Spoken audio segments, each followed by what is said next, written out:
سلامونه دوستانو، د منافق در باندې اوروما خو دا نننۍ ویډیو چې دا نو دا به د مسجد د امامانو سره شیر کوي. دا خاص د مسجد د امامانو لپاره چې سوره شیر کوي نو دوره باغی ته پیدا راسي. دا منافق لګوره بیا ورپسې موږ خبرې کوو.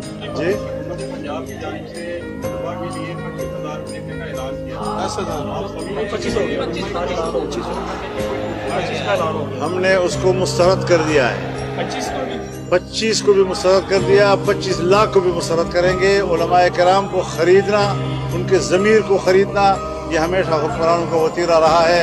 हमने इमरान खान के ज़माने में खैबर पख्तूनख्वा में इस किस्म के ऑफ़र को ठुकराया था, हम आज भी उस ऑफ़र को ठुकरा रहे हैं। دوستانو دا سړی تاسو واورېدو زمونږ د مسجد سوره چې هم علما دي هغې ته دا خاص دی چې د دې منافقانو نه نور وړی دي نور مه فالو کوئ.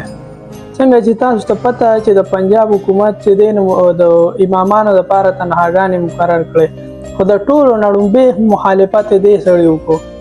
ولې چې دته سیاسي نقصان جوړېږي. خو د امامان چې دي هغې خود مختاره شي نو هغې خو بیا د دې په خبرو کې نه راځي، تنخواګانې راشي نو بیا به د دې سیاسي مسله جوړېږي نو په دې وجه دې مخالفت کوي.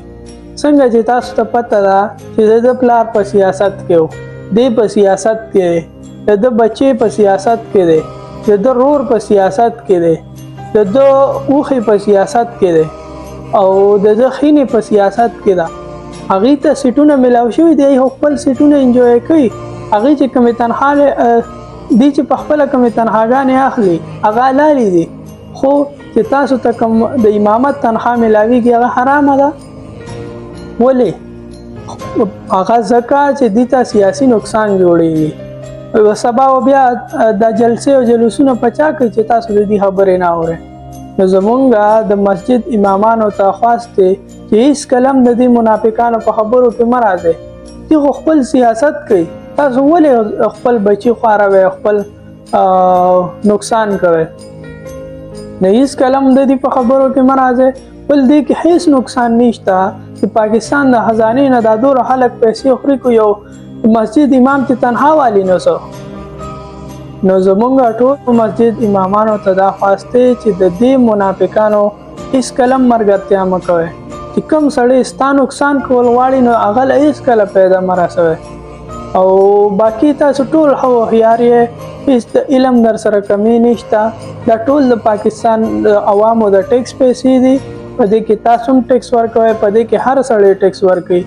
نو دا د ستاسو لپاره بالکل جایز دي او د دې په خبرو کې مه راځئ چې تاسو هر کله تاسو اوس خو به تاسو د دې په خبرو کې راشئ خو سبا تاسو دا بیا دوباره دا قانون نشئ موندلی.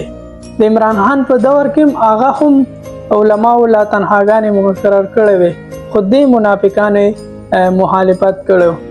نو زمونږ تاسو ته یو خواست دی چې د دې په خبرو کې مه راځئ ځکه چې د دې په خپله په مزو دي خو تاسو خورول غواړئ. نو امید دی چې ستاسو به ویډیو خوښه شوي نو د خپلو امامانو سره یې شریکه کړئ او زمونږ دا چینل درته سبسکرایب کړئ چې داسې معلوماتي ویډیو تاسو ته رارسي.